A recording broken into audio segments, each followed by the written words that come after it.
Oh my gosh, welcome to another edition of Living Courageously Exposed with your host, Jennifer Saunders, spelled JJ, and Leah, spelled Ligia. Dun dun dun. dun. I know you're like, wait a minute, why do you say JJ? Well, you can go back. Actually, it's not even in that episode. You can go back and listen to our episode with Corey Miller. Cool dude, cool dude. He's the one who reminded me that my name is JJ, spelled JJ. My name is actually Jennifer Jill. So I grew up being called JJ. This is a broadcast where we are live and unscripted.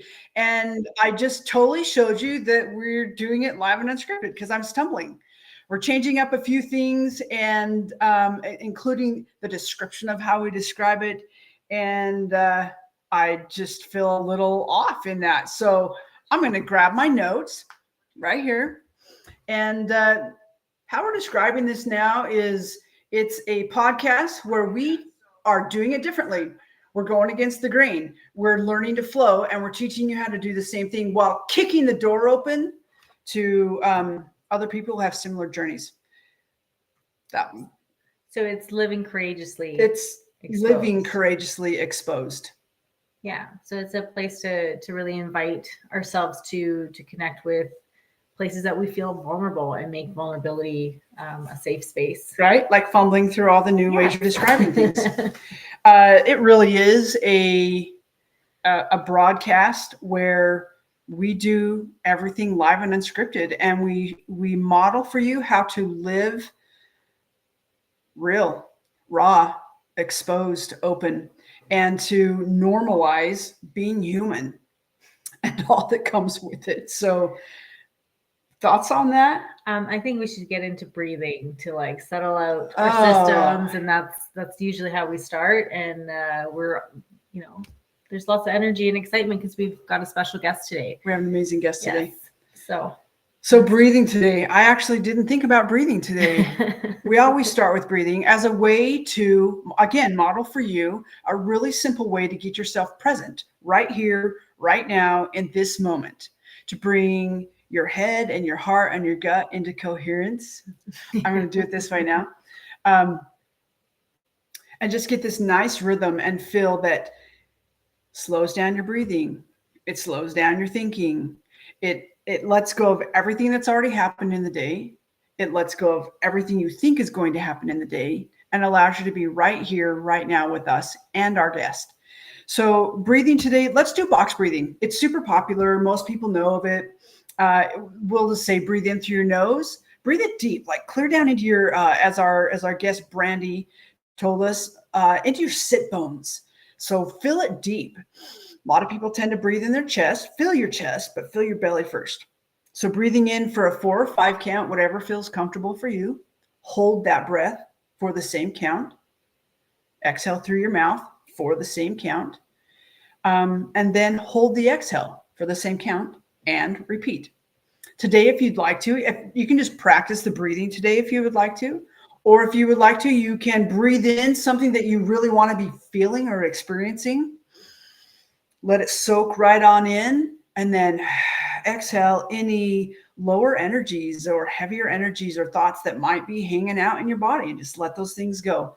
Replace it with the higher vibing thoughts and feelings. Hang on to those and let the others go. So we'll do a set with you, and Leah's modeling the hand on the heart. We love that feeling. Just a way to connect back to yourself. To your higher self, to your higher power, to your body. Yes, that's part of this, is teaching you how to live in your body. Be present with yourself. So breathing in through your nose. You can do this with eyes open, eyes closed, or downward gaze, whichever is most comfortable for you. In through your nose.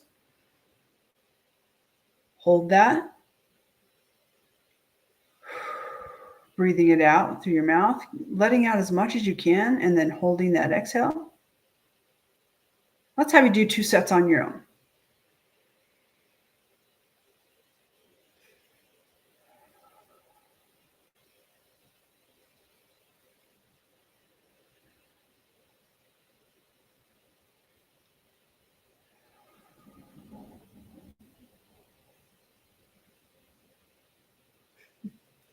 Beautiful. And when you're ready, why are you giggling? Because I keep getting the visual, when you're saying breathe in the good stuff that you want, let it soak into your body. I imagine what happens in what's it called? Oxygen exchange. When you breathe in, you're breathing in oxygen rich. And I imagine like your cells, how when it's oxygen rich, your blood cells are like really red and vibrant. And when they go through the process and then they have like all the CO2, they're darker. So when you said that, I thought like, what a cool way to like add joy and things that you want in your life to all your cells. And it was such a joyful visualization for myself. That's awesome. Because as you're talking, what I see as you're describing that, I see all the cells like the seagulls on Finding Nemo. They're like, mine, like they just like breathe in. I want some. Yeah, right. Oh my gosh, I love that you just brought that to the table. We would love to know what your experience is as you went through the little breathing exercise, but also to remind you, put that in the comments, reach out to us. We love to hear from you.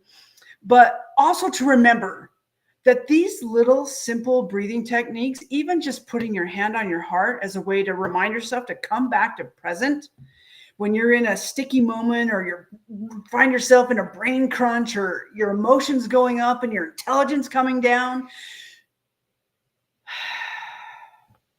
just take a deep breath. Give yourself a pause. Get back into present moment where you can actually respond versus react, where you can make a decision that's going to feel good versus something that may cause collateral damage for yourself and others. And to just be really present in your body with yourself, where all good things can take place. So with that, again, we'd love to hear what your experience is. It's something that I do many times in a day, just one, because it feels good. It feels so damn good. Like you just got to do it. So with that, I'm super excited to introduce our guest today. I should let you introduce our guest today. You brought her to us, but I'm excited that I get to have her in my world by way of Leah. And yeah. Will you introduce our guest today? I'd love to. I'm super excited to have Sadie. Actually, we'll bring her on. Just bring her on? Yeah. Sadie, you're going to get a countdown? Yes. There she is. Change this, I can't help smiling. Do we have it on this one? I think it was this one. Maybe. We're changing our screen so it looks better for us. There we go. That was the one. Yeah, I'm excited to meet Sadie. I met her about, was it 2 years now, Sadie? You went through a book program and I was assigned as your mentor, and then we've connected on other levels ever since. So I really connected with Sadie's work and her story of going to Colombia. I always want to say Brazil, but I believe it's Colombia, correct? Brazil. Oh, is it Brazil? Oh, man, why do I keep mixing that Trust up? yourself. I know, right? Brazil. But I am going to Colombia also. Okay, maybe that's what it is, because I know you travel quite a bit. And I just love Sadie's story, her enthusiasm, and how she talks about connecting with love. So I really appreciate getting to know her more and what her journey's been. So welcome, Sadie. We're so excited to have you here today. Yeah, and I love that even though you have a more personal connection with her, it still fits the podcast theme of lots of times I interview people who I've only talked to for 10 or 15 minutes. Like I don't know my guest often when they come on. And I've popped on a Zoom call, I think twice, just to say hello while these two are chatting away. And that's pretty much what I know, other than she's a beautiful soul, and she's also a new author, which we're going to talk about that a little bit later. Yeah. So, Sadie, thank you for joining us today. And can I just say, I love being people's first. And today we get to be Sadie's first. Yes, it's my first time on a podcast. So, oh my gosh, how do you feel? Actually, I was a little bit nervous, but then that box breathing just calmed me all the way down, and I even had my little heart crystal here. Oh, I love it. Will you put that closer to the camera so that is really amazing. It's I so love it. gorgeous, the rose quartz, and this is from Brazil. Okay. So I had it in my hand and I was doing the box breathing. I'd go, oh, because you're so right. Because when we forget to breathe, like, we're just out of whack, I love that. Out of whack. Yeah. Yeah, for sure. Oh my gosh. Okay. First question. Are you ready for this? All right. You are ready for this. I said to Sadie yesterday, no, don't go watch Noelle's podcast, which if you haven't seen Noelle's podcast, head on to, was it 2 weeks ago? Go to Spotify, look up Living Courageously Exposed, or to the Righteous Rebel YouTube channel and look up our interview with Noelle in this beautiful podcast interview. But Sadie wanted to know what our first question was, so because she wanted to be prepared. I do. Yes, I did. I did ask you. I love it. I know, and I'm like, I'm not telling you. But she's a smart lady. She knows how to help herself be prepared. So, Sadie, Yes. what were you like as a young girl, as a little kid, and what did you want to be when you grow up? Oh my gosh. I need hypnosis because I swear I've forgotten. We know someone for that. Yeah, I really, really do, because I've thought about that so many times because there's so many pieces of memories that I can't remember. I'd like to go back to my younger days. Yeah. But I remember I spent like limited number of years in Guyana, my home country, which is a little country northeast tip of South America, next to Brazil and Venezuela. And when I was a kid, I wanted to be a doctor. I wanted, not a doctor, a surgeon. I wanted to cut. Ooh, I wow. love, yeah, that's what I wanted to do, because I remember as a kid, like when we would have those, the chickens, and we're cleaning the chicken and we'd cut it open and take all these things out. I don't know. I wanted to, but I didn't have the brain for that. So I became an accountant. An accountant. I mean, an accountant has to have a pretty good brain. Let's be real. There's a lot of things going on there. Yes. So, and I don't know. I used to look up in the sky a lot and look at the clouds and fantasize, like saw things in the clouds. But I'd love to go and be hypnotized to know what were those things. Maybe fantasizing of different lands. Oh, I know what comes to thought. I didn't know where these two countries were as a kid: Copenhagen and Auckland. I have no clue. I didn't even know how to spell Copenhagen, obviously. And Auckland, I'm not sure. Maybe that when we were younger, I loved corn mutton. And I think it came from New Zealand. But as a kid, you don't know where New Zealand is or Auckland is. But maybe I was dreaming, fantasizing of going to those places. Yeah. So in the comments, if you know where Copenhagen and Auckland are, let us know. Maybe we'll toss in a drawing or something. I did find it after. Yeah. And so I'm going to have you hold off on the answer. We're going to let other people answer it. And so once you found out where they were, like, what was that experience for? Like, then I forgot about it. I came to Canada. And then I just was really, to be honest, like, it's funny the way our life is, like when we're thinking about different things, like our timing and what we want, but and our thoughts, because everything comes together, but not our timing, like in soul's timing. Like, I just remember when I came to Canada, I spent most of my life in Canada as a youngster, and we didn't have television at that time in Guyana. When I came to Canada, I was fascinated by television, and I fantasize about being on TV, like like I don't know, like acting, anything public, because I loved being in the public, and but that didn't happen. I went through the mode, but it wasn't a time era for other folks to be on television, or it wasn't pursued. My, cultural differences, like we have to be educated, go to school, go to university, get a Right. career. Like, what do you mean acting? You're going to sign pornography deals. I remember. I remember that from my grandma because You're going straight to pornography. yes, I remember. Sorry. I You're good. remember doing like, taking your photos to the modeling agencies and getting screen tests done. And we were young teenagers and you're so innocent. And I do remember my grandmother saying, "Oh, no, no, no, no, no, no. You'll be signing things and you wouldn't know what they are. And then it's just so funny. Just life went on. I wanted sociology, psychology, like anything to do with public, even flight attendant at one time.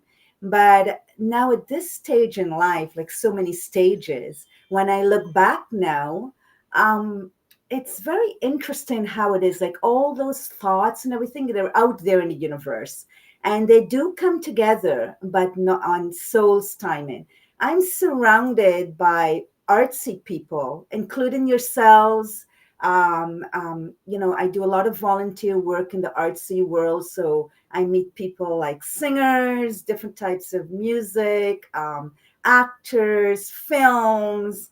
And I thought, wow, like then I get to hear the other side of the filming and the acting and the hardships that it's not as glorified. It's just a handful of people that have Right. made it. And then I thought, wow, I might have only gotten a couple of commercials and I would have been like, maybe really struggling for food, maybe. I don't know. So it's Yeah, just funny.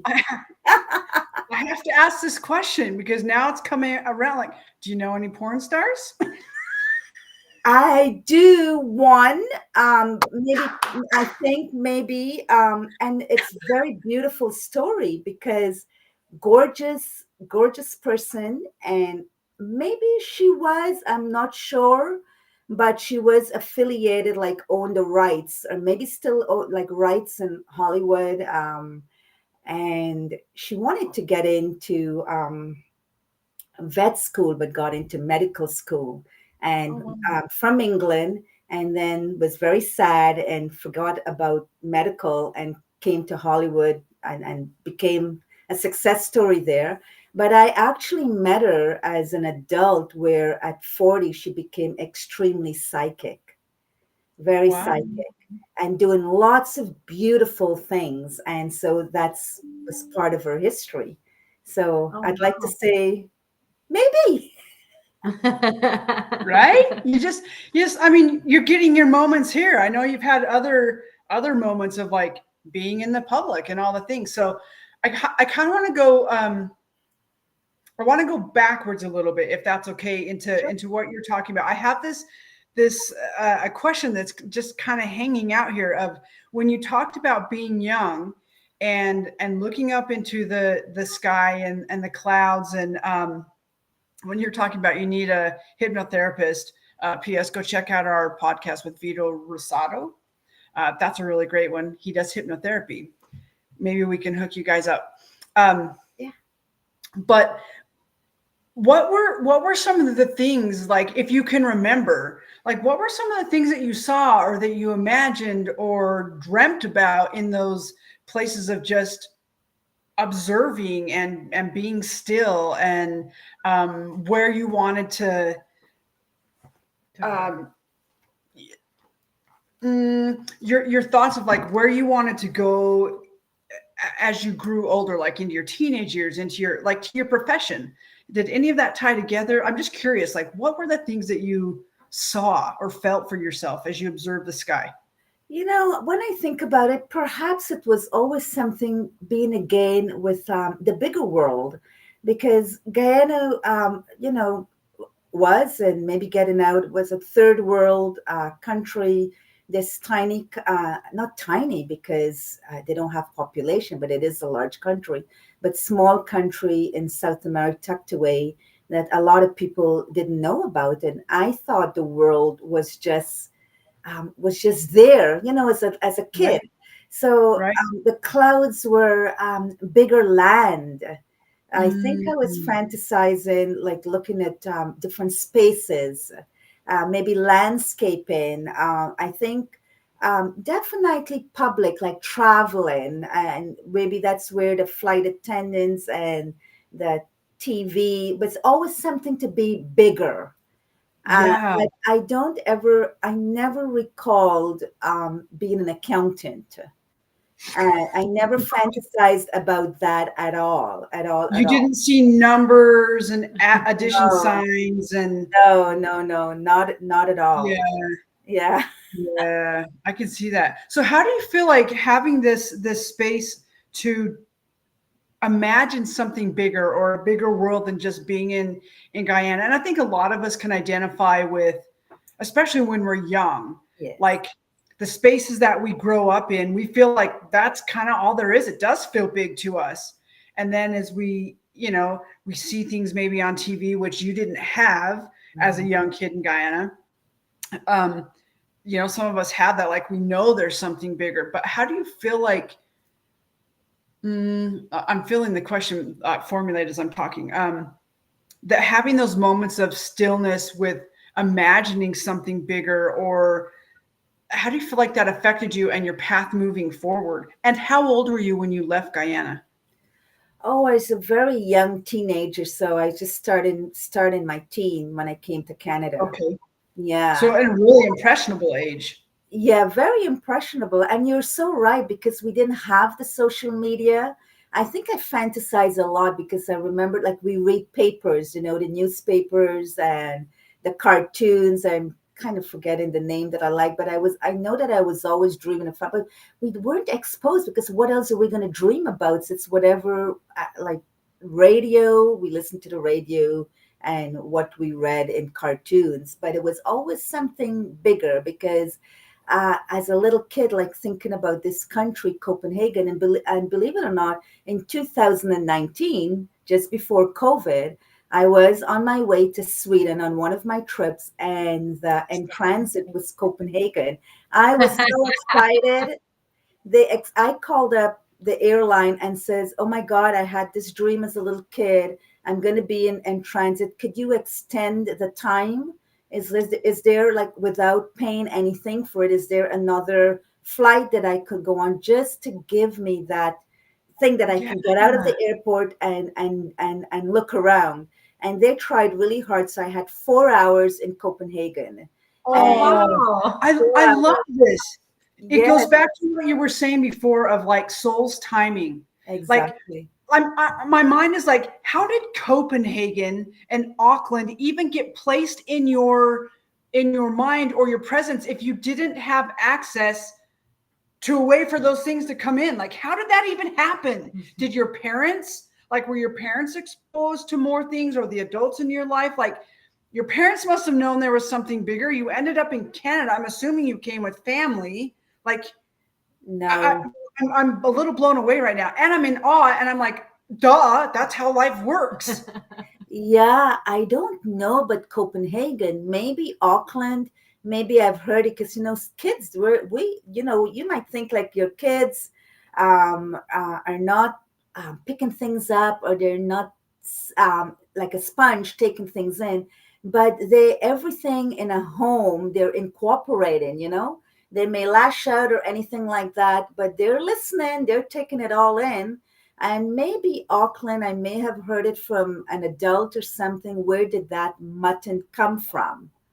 And Oh, maybe that could have planted a seed. But Copenhagen, that was impossible. So if we go back to get into our new age or thinking of other lives or right? experiences, Yeah. maybe.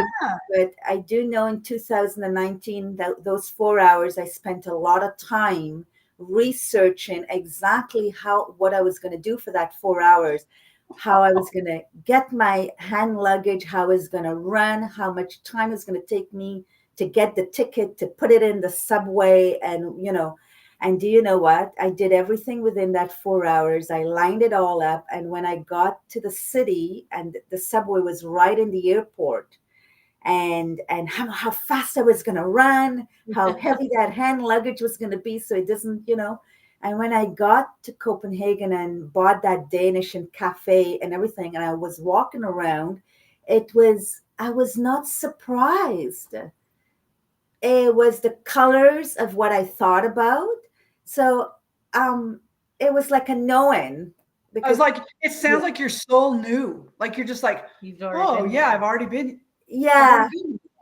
Yeah, it wasn't a surprise. Like even when I looked at the colors of the building and what I was doing, I wasn't super excited. It's like, oh, like I saw it before. Yeah.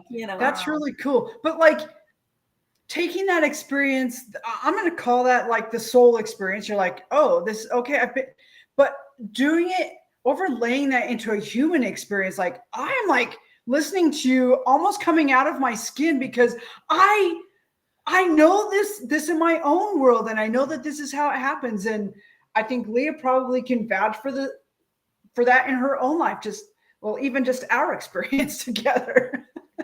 Right. It's crazy. Like your soul knows, the soul timing. Yes. And it's as if, like you said, you know it, or you've been there before. And so exciting. So go ahead. So I guess my question comes up too, because you took a very logical kind of concrete path in being an accountant almost 30 years, no? Mm-hmm. Yes. Yeah. So, and then I know this part about just your experiences in Brazil. Do you feel like because you had such an open childhood that wasn't influenced by a lot of outside media, and that you had time to dream and imagine, like that opened you up more to being receptive to the experience that you had in Brazil, that was transformative for you? Maybe. First of all, I don't know what experience you had in Brazil. Well, there is a backstory all about stories. And when I got married, well, life took me to a certain place, and I was getting married, finally getting off the shelf. Previous relationships didn't work, and everyone was going, "Oh, when's Sadie getting off the shelf?" Anyway, so I met Colin, my husband, and he's from California and Toronto, so a long distance. And so the marriage was planned in Toronto, and unfortunately, literally during the wedding time, I found a lump in my breast. And it actually was 1 week before the wedding, and I was in great shape. Like I was practicing for my black belt in preparation for black belt in Taekwondo. Wow. So I didn't have this tummy right now that then, and working out and volunteering at a Taekwondo club. And I thought I got hit by the kids because the kids left the spar and I got beaten up quite a bit. But there's a story there where the medical system I was disappointed because my appointments were canceled out, and in my head I'm thinking that, well, it was canceled because maybe I'm not a risk. And I didn't know a lot of things about breast cancer, anything. I was not exposed. But after our wedding and 3 months getting back to the appointments, etc., I was diagnosed with breast cancer literally during honeymoon stage. I got married in July, and then and I was in a shock because I didn't know of it until the day I was actually taken in to have a day surgery. And even on the day surgery, they said it was fibroids. So I had a whole big experience there that other things happened. I started feeling I was in prep, I felt, because when I found out what happened, I was no longer here on this plane. And there's a story there. I was actually screaming inside of me. I could hear this voice really loud, like screaming for God. And I had things in my hand, like saints, and I had a mantra that was given to me, but no one else existed, and so a journey started. So getting to Brazil, what happened, my family was extremely shocked, and I think even my dad at one time had to go to the to check his heart out. And so my brother, very interesting brother that I have, and very, he did a research around the world and saying, well, wait a minute, we have the medicals folks that are doing this, but what happened to folks like 50 years or 100 years ago? What happened to the native Indians in South America? All these, how did they cure themselves? So there's got to be something more than just this. And he did his research and found Brazil. And I go, Brazil, that's close to Guyana. You can actually literally go drive over, or boat over, canoe over, I think, through the jungle part and get to a part of Brazil. So I was familiar, like while going to South America, that made me feel,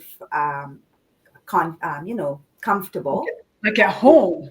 like a thing. But it was very out of this world, and I didn't know what to expect. And basically, it was miracles happening in a particular tiny, remote area of Brazil that literally is not on the map.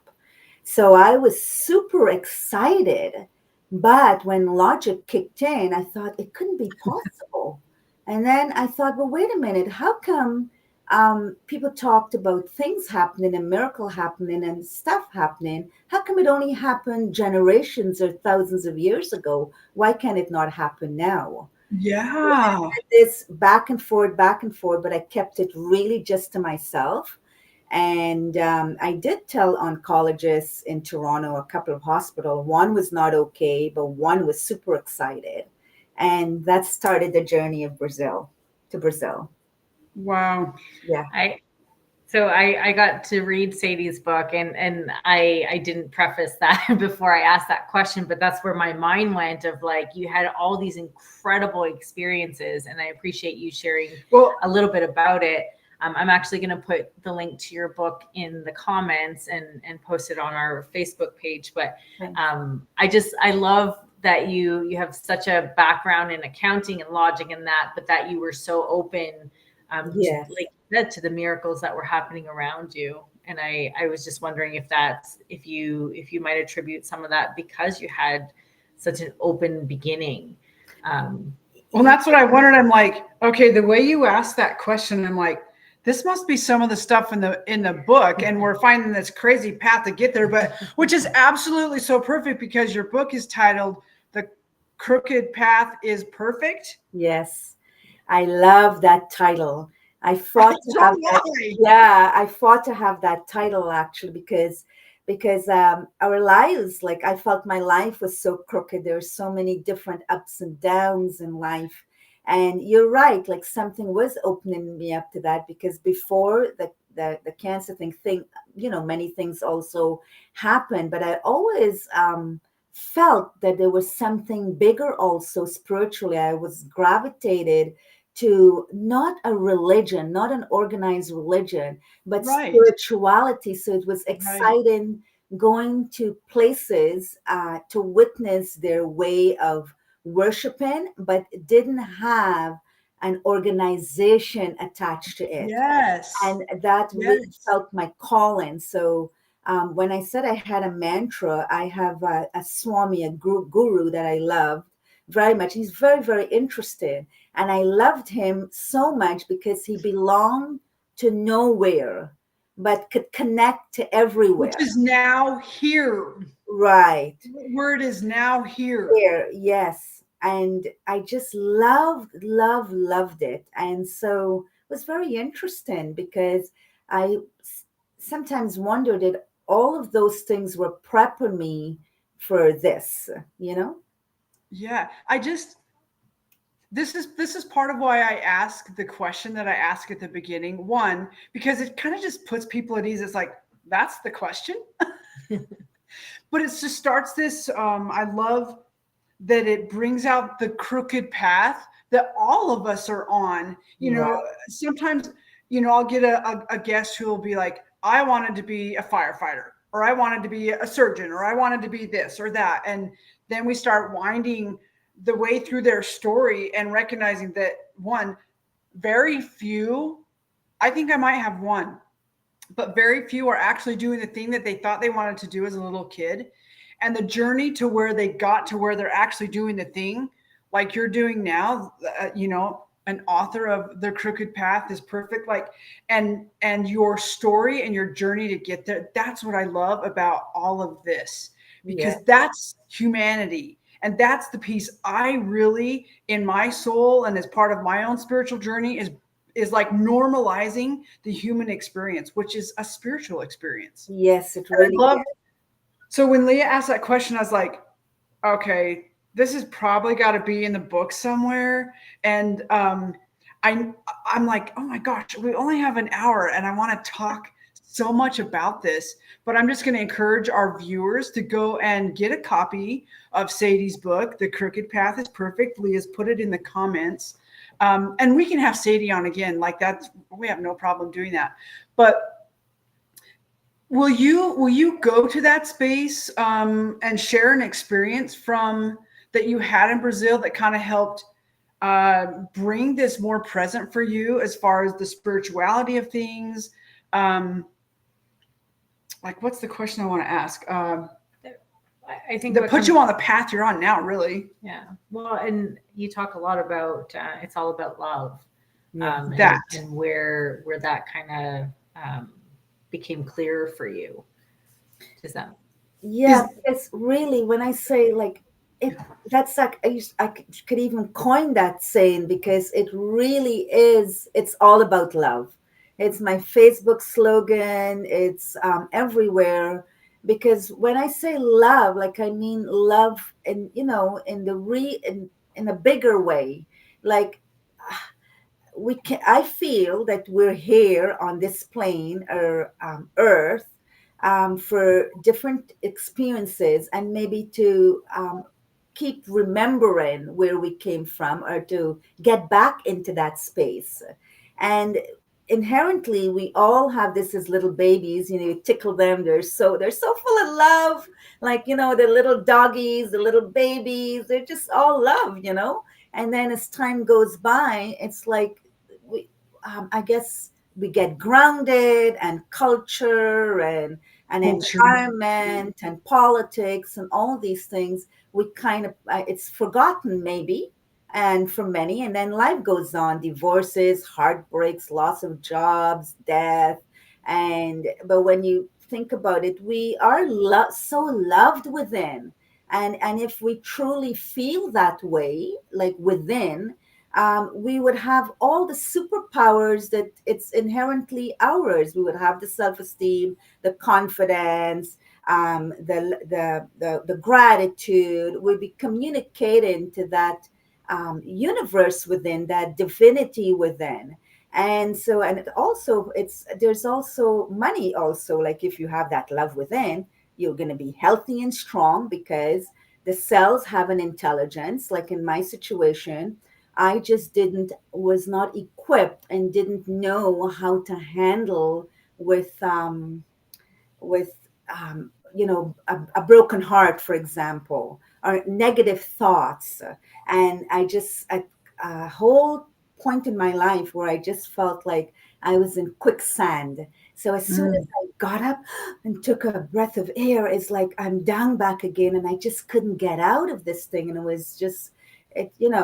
And what happens after years, because you felt that way within, and it's darkness, and it breaks the shields around you, the erect shields around you, and it hits the cells, and the cells is what got hurt. They were crying, and I paid the price for negative emotions. I believe in Darwin's theory at a certain point, where survival of the fittest, the survival of your cells. So it hits everywhere. And if we want to make money and we're happy within, then we're a happier employee. better decisions are made, and the company gains from that because it's going to hit their bottom line. We want to hit healthcare in Canada, like our budget on healthcare. So healthier people mentally, emotionally, spiritually will decrease the cost. So it's I feel it's the most powerful thing. It's all about love. I love it. I love it. Well, it just made me think of, you did a Facebook Live not too long ago. You were part of the judging panel for the Peace Festival. I heard of this. The Peace Film Festival, correct? Yes, correct. Yeah. That was here in Canada? Or Yes, in Toronto. Okay. Yes, it's in Toronto. It's it's one of the volunteer things that I do. I've got a very good friend. I live on the waterfront in Toronto. And so there's a wonderful magazine. Leah was exposed to the waterfront when she was here. And so a friend of mine, he also has had a different life, his corporate life, but this this artsy part, he's got involved. He has his magazine, and then he branched it off to this different other areas. And one of it is called the Toronto International Peace Festival, and I'm on the board, one of the directors there. But under this, we've got films, music, art, etc. So the films we're talking about here, look how life happens. As a kid, I wanted to be part of it, and life went on. And here I am. I'm actually one of the main judges for this portion of the Peace Festival. I was the main judge, the head judge this year. And it's just right. And it's just folks from around the world, hundreds of countries that have documentaries, under 30, over 30 an hour in excess, and what their contribution to the peace mandate could be. And, through films and art and music, it's a distribution for connecting, contribution, like how we are all contributing to the collective consciousness. And media is important, right. So I really enjoy that piece, actually, of getting to learn about films and becoming in charge. As you're talking about that, I was thinking, oh my heck, maybe something to put on your wish list, or maybe something we could go do together, is going to India to the International Peace Dome.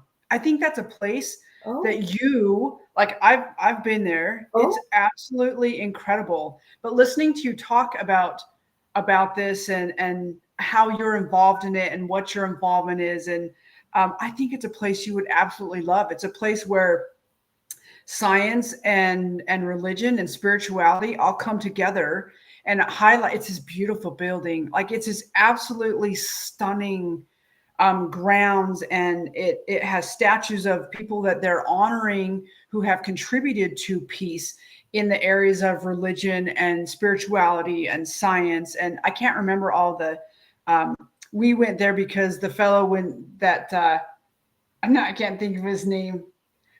The fellow we were honoring when we spoke in India was part of the Peace Dome.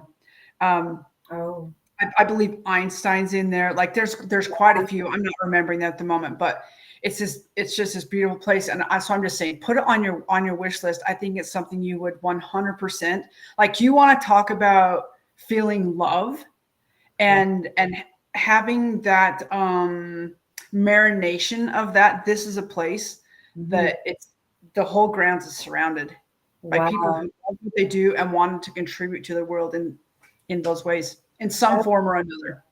That would be so awesome. What part of where, like, that you don't know? I was staying in Pune when we went there, and it was about somewhere within an hour radius of Pune. Wow. Check the map. The World Peace Dome. It's really cool because it's got this, you walk in, and they were setting up for a festival. They have all kinds of festivals and celebrations there. They're that country, and the people are about love and connection and celebrating. But it's got this chain this very, very tall ceiling. And you would love the ceiling because the ceiling looks like a sky. It's clouds. But when you talk, you hear the resignation, the resonance of the building. And I thought, oh my gosh, I have to sing. And so I sang in the building, and it was just like, wow, it was so cool. But they have this chain from just a few feet off the floor, goes all the way up to the ceiling. And on the bottom of the chain, there's a bell. And you wiggle the chain, and you can watch it wiggle all the way up, hit the top of the building, and wiggle back down and ring the bell. And just about how what we send out, how it comes back. Wow. And so this thought of you sharing love and your experiences now, yes.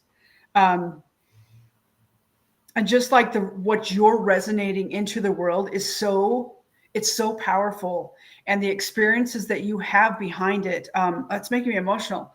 That you figured out the body and spirit connection, and that when we don't pay attention to things out here in our spiritual and emotional worlds, that it solidifies in our physical bodies in ailments. And I'm super excited to read your book and to know, I'm going to have more conversations with you, quite honestly.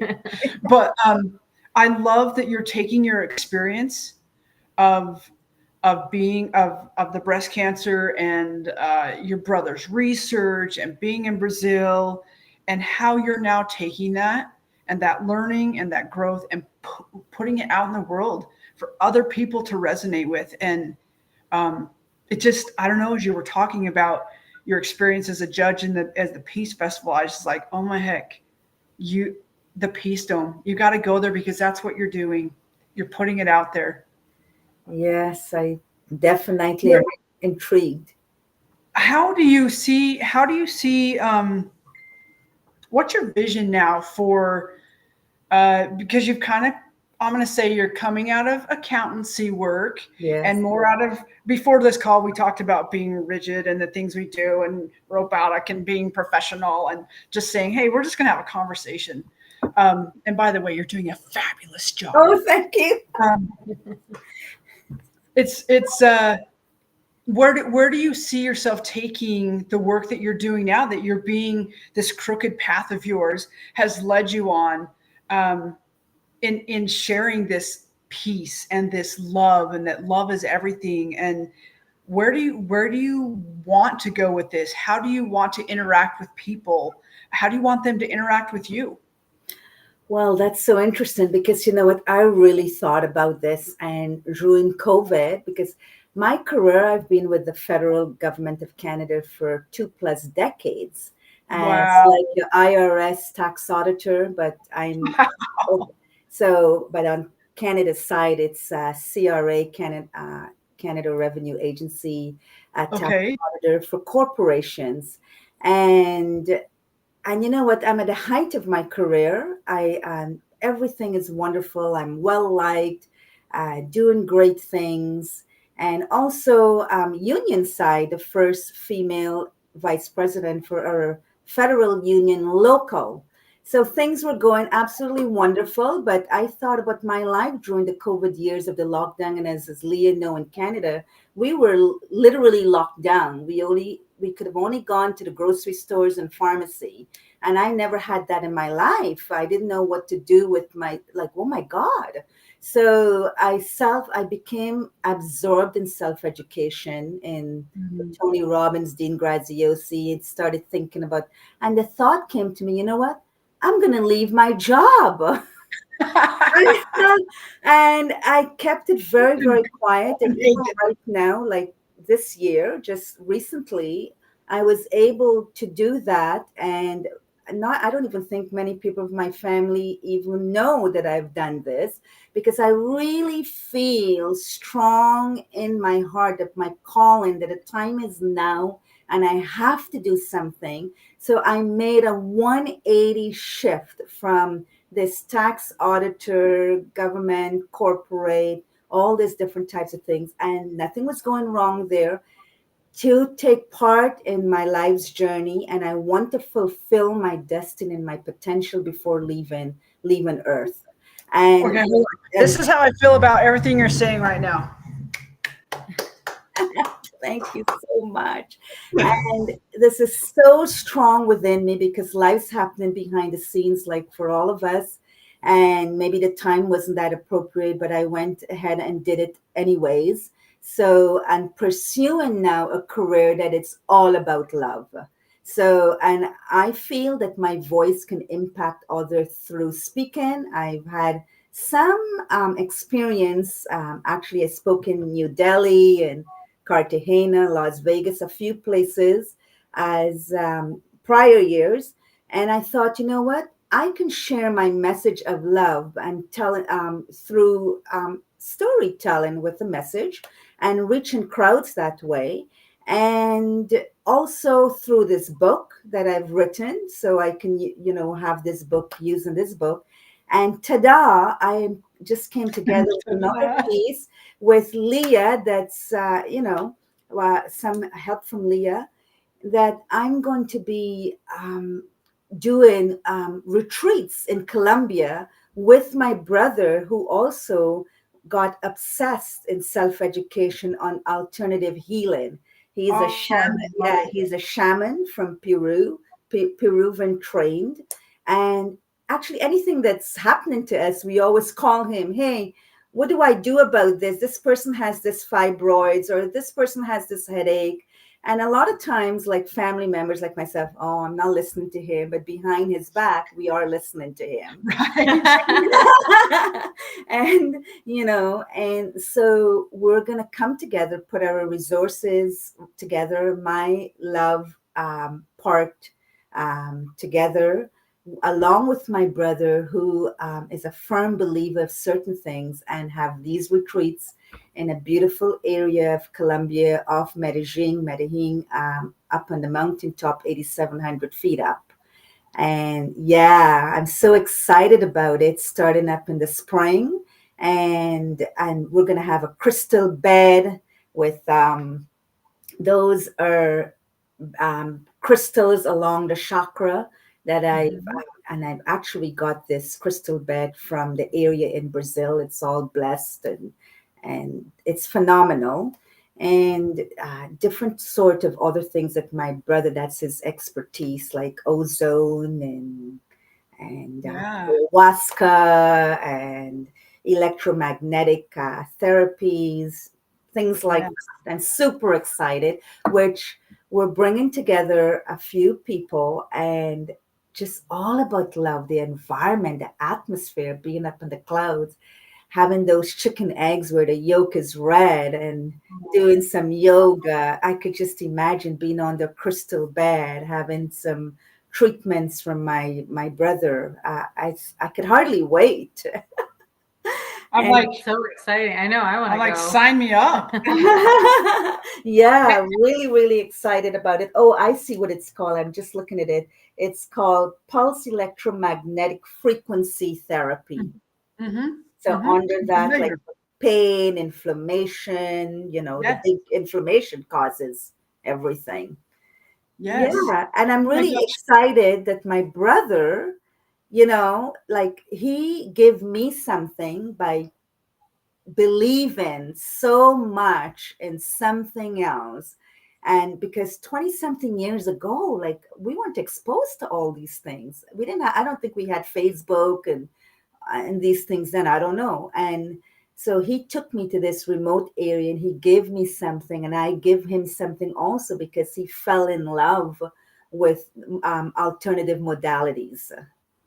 Yeah. That's amazing. Wow. There's so much power and strength in that when we, I'm like, just when we tap in to the greater parts of ourselves and the energy, lots of people call the energy God or intelligence, and seeing that part inside of ourselves, and that we have the ability to heal ourselves through all of these natural options. And it's so beautiful. And I think it's so cool that your brother is a shaman and getting to do these things. I've heard that part of his training was doing some really what we would consider crazy stuff. Yeah, because he was trained in the Peruvian jungles. I mean, there's no communication. And, like there's always, black and white, dark and light. And, like right now, folks talk about yoga, but there's all these different things. You have to carve out like which the authentic, the same with the shamans. He was trained by a very interesting line of shamans that actually they have a history with even the palace, Wow. and but I know the shaman from my brother is probably over 100 and something years old, and some of the things, going into this jungle area and taking the little canoes in or the boat in a couple hours and being in this area, or even being buried, like, just your body and just your head up and in the dirt or mud. And some of the things that he says to me is like, oh my goodness, but very good prep, and medicine man. He's gotten so good at it, very, That's very good. Yeah. And I think it's so exciting that you get to work together with somebody who you love so much. And Yes.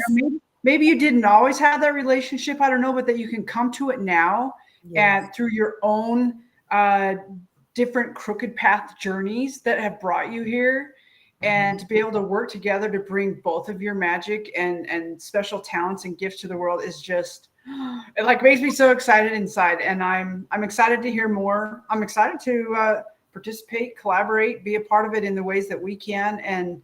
But I'm excited to hear about it, first of all. Oh, thank you so much. When that comes time, let us know. And well, you'll already know. Never mind. I'm happy to share it, is what I'm trying to say. Oh, thank you so much. I am so excited that you guys invited me to this podcast. It's so amazing. I think it's going to be the first of many, because of maybe other podcasts they've been brewing, but I'm glad that I'm doing my first with JJ. I love it. I love it a lot. Okay. Do you have any other questions before we kind of wind her down? Yeah. Sadie, you were talking about different religions and, not being connected to a specific construct or modality that way. And it reminds me of when I came to visit you in Toronto, and I can't remember the pastor's name. Melanie just saw him. Do you remember his name? Oh yes, Joel Osteen. I love him. Yes. So we, you and Colin had him on, and one of my first questions was like, "Oh, what religion is he?" And you didn't even tell me the religion. You just told me this phrase that your dad said. Will you share that? Oh yes, my dad. My dad. He's my best friend. He's my buddy. He's my girlfriend. I love it. We gossip together, But I always remember, it's because I didn't grow up with my parents, by the way. When I came to Canada at that young age, I lived 9 years without my family. It was it was really hardship emotionally. And so the things as a kid, I always remember my father always saying, all the rivers flow in the same ocean. Oh, I said, and I really, really, like, I've just always remembered that, and struggled through different struggles. And maybe those are things too, because I always venture to different religious modalities, if you want to say. And I always remember Dad always saying too, if you're an atheist and you're a good human being, you love the trees, you love the doggies, you're kind to mankind, you smile and you do good things, then you're very religious.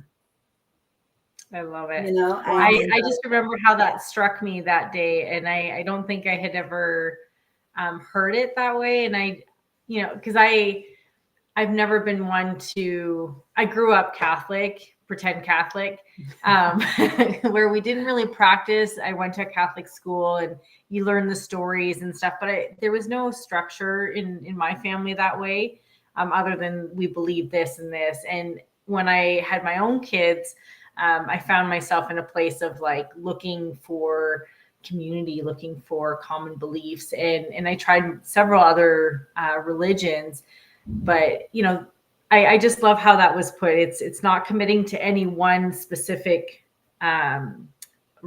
path, but it's more just being open to all the paths and recognizing they all lead to the same place. Exactly. And you feel it within your heart, because when I go to Brazil, Brazil is they the biggest religion is Catholicism. So where I go, like, but you feel it. I mean, I don't know Portuguese, but there's many foreigners, like many people know French, because Right. the French are so spiritual. There's so many French people there, but and the prayers and all sorts of things are that way. But it's everyone. It's like no one. You don't change anything. Just whatever your beliefs are, keep that. You know. Yeah. And do things what's right within, like our heart space, that love within, that divinity within.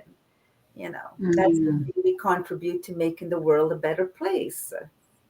I love it. I'm like, rings true, rings true.